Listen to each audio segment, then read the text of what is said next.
As a matter of fact, some people don't even understand what a career progression is, and they think that all they have to do is to take one job or the other. So by way of simple explanation, let me quickly help you with the difference between just having multiple jobs and having a career progression. You need to understand that if you switch from job to job and do not stay in the same professional line, what you have is simply multiple jobs. Let's say, for example, you are an accountant when you started out in firm A.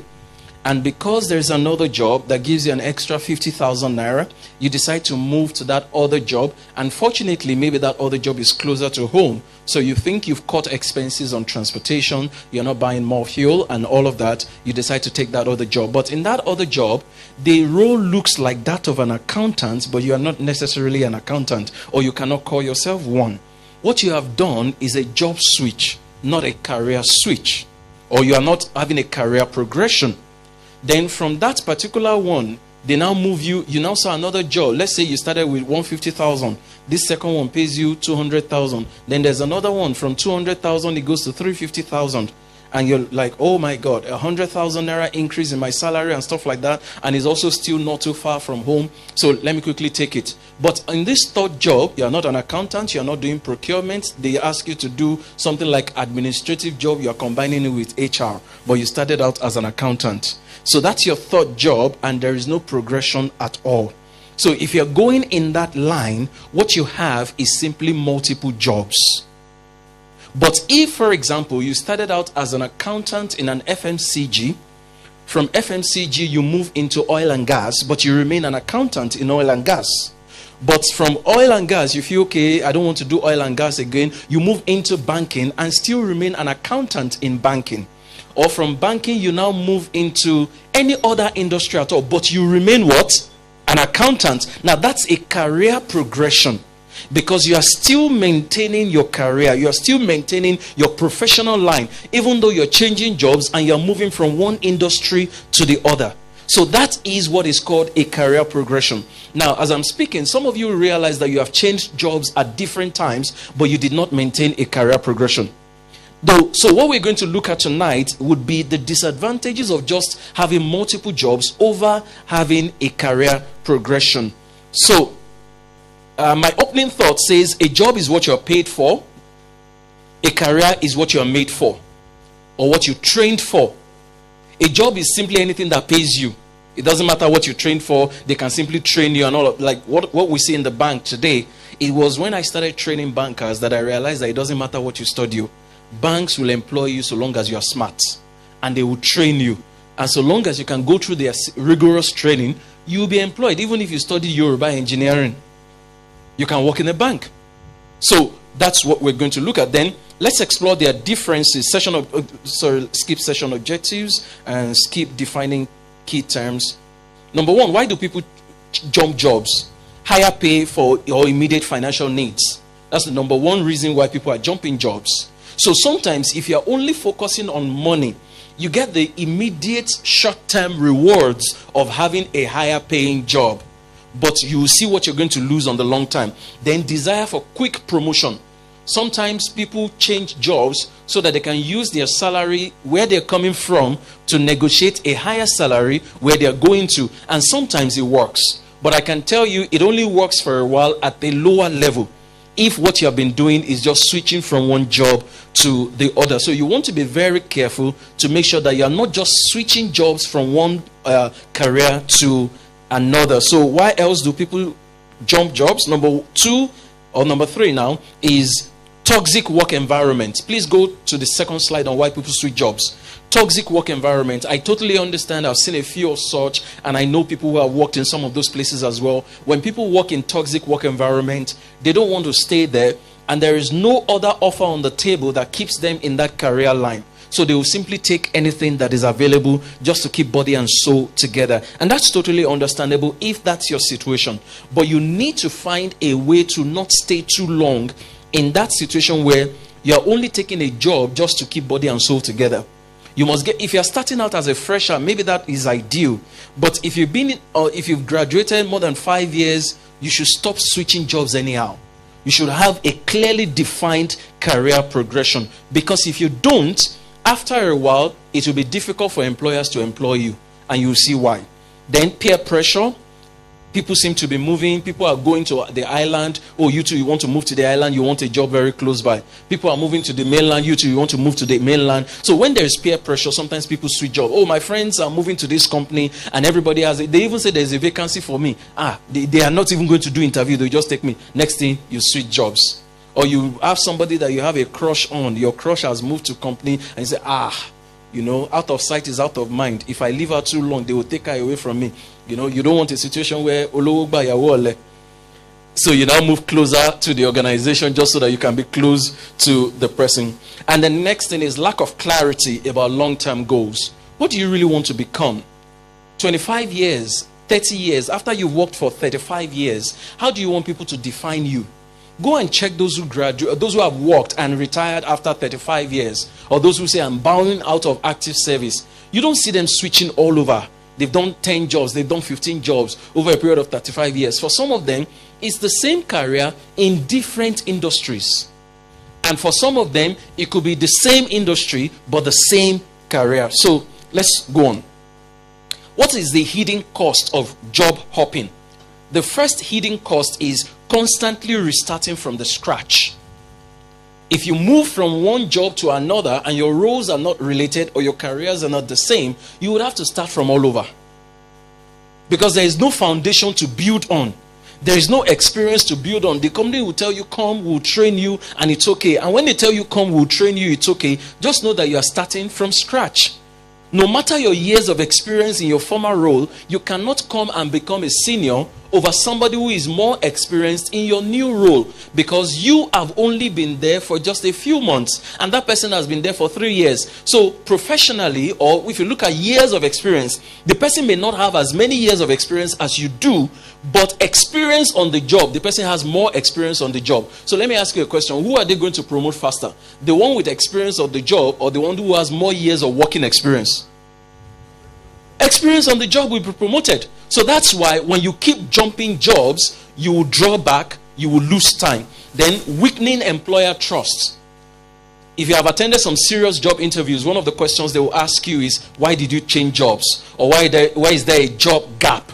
Now, they are not only asking you why did you change jobs, they are looking at how long you stayed in company A, how long you stayed in company B, how long you stayed in company C. I was training some people recently and I told them, when you look at history, history always has a pattern. And what are we talking about when we talk about history here? Your resume is your history. It shows us your pattern. If you're constantly moving from one place to another, you are telling the employer, look, I'll just take your money for a little while and I'm out of here. So they will not want to employ you because they can see that there is instability with this person. We can't trust this person to stay for too long. You worked in this place, you worked in this place, you worked in this place. All organizations do not have the same goal. They are not connected. You move from accounting firm to media, from media, you move to oil and gas, from oil and gas, you move to fashion, from fashion, you move to tech, from tech, you move to SME, from SME, you even moved into the religious circles. No connectivity in all the roles. So they're not going to trust you. And then you don't have a strong professional brand. You can't call yourself a professional because you don't even have consistent 5 years experience in a single industry. And that is a problem. Next thing, what are the disadvantages of just having jobs? Number one, shallow skill development. Shallow skill development. You've only worked for a very little time in one of these industries or in all of these industries. So as I said earlier, when we're talking about professionals, you don't have a minimum of 5 to 10 years experience in any industry. You can't call yourself a professional. You can only say, I had a brief stint in this particular industry. And because you have not stayed long enough, you don't grow to the level where you start coaching other people, where you start developing other people, because you have what you call shallow skill development. There are things they show you at a base level. There are things they show you when you get to mid-management level. There are things they show you when you get to senior management level. There are things they show you when you get to board level or C-suite. So if you don't rise through the ranks, you will not know all of these things. And the second thing is weaker professional identity. In fact, okay, so let me also ask you, somebody practiced law for 2 years and then moved into other things, but is very successful, has a lot of money. But another person has been practicing law for 25 years. He's not very rich, but now you need a lawyer to handle a case. Would you choose the one that has money but 2 years experience, or over the one that has 25 years legal experience? So it's the same thing. You, at that point, the money, the success will not matter. Even though this person is successful in the corporate world, but only has 2 years legal experience, there are technicalities that he cannot engage on your behalf. But the person who has practiced law for 15 years, 20 years consistently, the person knows the nooks and crannies. It's just like a house that you've lived in for so long. Let NEPA take light. You know how to navigate your way to the back. Have you noticed that in any house when there is power cuts, the parents don't shout, it's the children that shout? Why is it that it's the children that shout? They are still young, they are still trying to navigate their... But what about the parents? They know the place, they know the house like the back of their hands. Don't bring the lights, they know where everything is. So it's the same thing in the corporate world. Now the next thing, go to the next slide on disadvantages. Limited trust and loyalty perception. There are some people, there are roles where people do headhunting. How many of you know the meaning of headhunting? When we say headhunting, for example, in HR, what it means is that there are open roles, but we're not going to advertise it. We're simply going to ask for recommendations from people we already trust. And those people will now recommend other people to us. And for us to go the route of headhunting, that person will come strictly on high recommendation. But regardless of high recommendation, we will still look at your resume. We will still look at your history, which reveals a pattern. Now, when the history reveals the pattern of jumping jobs, they will not trust you. When your history reveals a pattern of not staying too long on any job, aside the fact that you are just moving from one industry to the other, they will not trust you. So you need to make sure that even if you're going to switch jobs, you maintain the same career progression. Then stunted networking.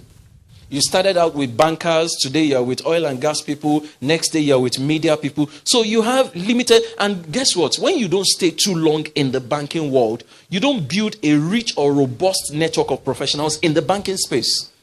You moved away from them, then you have jumped into another industry. You have a limited resource professional in that place too. Then you move to another place. So when people are talking to you, you want to say, oh, I'm a banker. Are you going to say you're a banker when you left banking 5 years ago? And you didn't stay for up to 3 years, or you didn't stay for up to 2 years. So it limits your networking opportunities. Then career stagnation risk.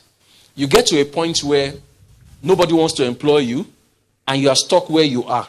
So the reason you are stuck where you are is because you know that this one now, if I leave it, there is no other job. You have done multiple interviews, they've seen pattern, they are not employing you. These ones are frustrating you, but you don't have another job.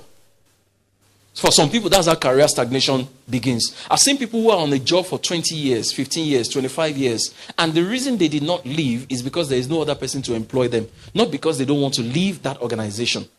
But if there's a career pattern or career progression, they would not be willing to stay in that organization. And then the next thing is what career progression looks like. So let's talk about that career progression right now.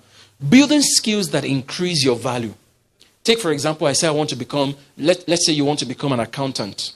You started out and you've gotten a job as an intern. What you must begin to do, you must start focusing on ICANN, you start focusing on ACCA, you start focusing on all the professional exams you can possibly take within the accounting industry. You join CIBM if you want to become a banker. You look out for all the professional certifications that you can take. And you begin to prepare yourself for them. You look at what it costs, how long it's going to take you to take those exams, and you build and prepare yourself for such. That's how you increase value. So you take the first job in accounting so that you can say you have experience. While you have that first job, you do certification. Now, by the time you are moving to the next job, you have combined experience and certification. Now you can demand higher pay.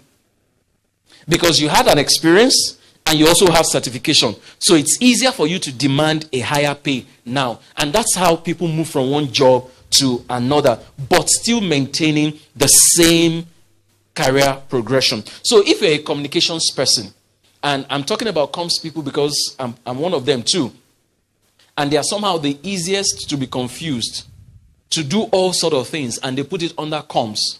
If you're a communications person, don't go to another organization where the only thing you do, they're asking you to just post on social media. And they say, hey, it still comes. Communication is a lot more than social media. It's broad, it's holistic, it's strategic planning. And then you come to this other organization, we'll now ask you, what were you doing in that organization? And you say, I was social media manager. Okay, if it's just social, and we know that social media manager is a glorified way of saying, I'm just posting on social media for them. So they don't want to take you. But if you develop yourself, take certifications, do Google training. There's so many, go to Google, learn digital skills /Google or something. Check it out. They have so many free trainings that you can take to boost your experience with all of those things. Then gaining deeper expertise in key areas.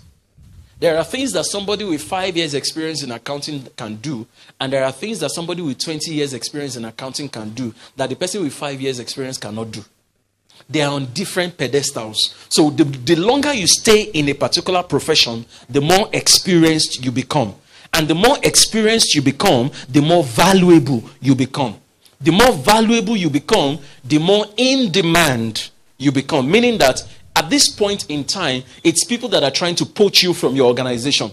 You're not the one looking for a job anymore. It's organizations that are trying to poach you because they can see that you have developed yourself, you have value, you have the experience, and they are willing to pay anything to have you. So let me move on quickly. What career progression looks like: increasing responsibility. We will see that when you started out as an intern, and then you finished, and maybe, for example, in the banking, maybe you started out as teller. From being a teller, you went to training school and came back as executive trainee. From executive trainee, you became ABO, BO, and all of that. You became branch manager. Then all of a sudden, you became business regional manager, and all of a sudden, you are maybe country director in Kenya if the bank has operations outside of Nigeria, and all of that. So there has to be increasing growth. Then recognition and influence in your field.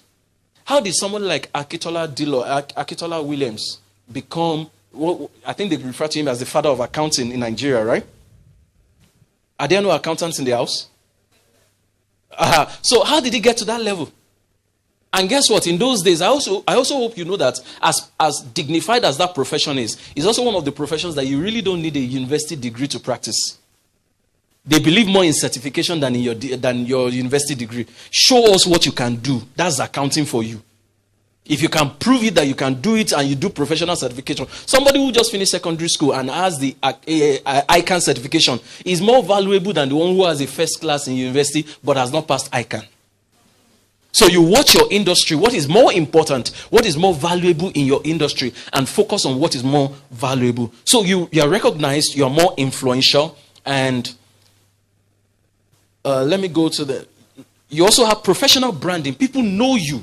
Over time, say I've gotten to, in my own field right now, I'm in media, I'm in training at the same time, but I'm projecting myself more in the training space. But I've gotten to a place in training that even if I don't look for training, some people are looking for me and referring trainings to me. That only happens when you stay long enough in the same career. But if you're constantly jumping and you're not available, you don't get to the referral level. But when you stay put, it gets to a level where you're not the one looking. In fact, you're the one turning down trainings. Or you're the one turning down other people's offers. Then transferable value. You now get to a level where you're the one coaching other people. Organizations get to a point where they don't bring in external consultants. They use the experienced hands in-house to begin to train other people. Now, my time is up for this particular one. Let me just wrap up by saying this as a reminder. The most important thing I'm trying to say to you is that if you're a 9-to-5er, make sure that you focus on having a career progression, not having multiple jobs. I explained earlier, just in case you just joined us, what it means to have multiple jobs is that you're simply changing from one industry to the other. You're not maintaining the same line of career like if you're an accountant. Now, if you're an accountant, a career progression means that you're an accountant in FMCG, you move to oil and gas, you remain an accountant. You move to any other place, you remain what? An accountant. And you keep increasing your years of experience. That's why if a pilot is going to share his experience, they count the number of hours he has flown in the air. So he can't fly as a pilot for 2 years, go to another industry and go and act as a Nollywood star and come back and say, I'm a pilot. I have 25 years experience in the aviation industry and counting 10 years flying, 10 years of acting in Nollywood. No, it doesn't work. So that's why they only count your hours of flying. So that's it about multiple jobs versus career progression. Please, if you have been making that mistake, stop it today. Before you apply for the next job, ask yourself, I'm an accountant, I'm a lawyer, whatever you are. If I take this next job, am I having a career progression, meaning that I'm still in the same field but getting a better value, or I'm just switching jobs? Because in the future, switching jobs to simply get a little more money is exactly the reason why employers will not employ you. And I hope you've learned something from that. God bless you in Jesus' name.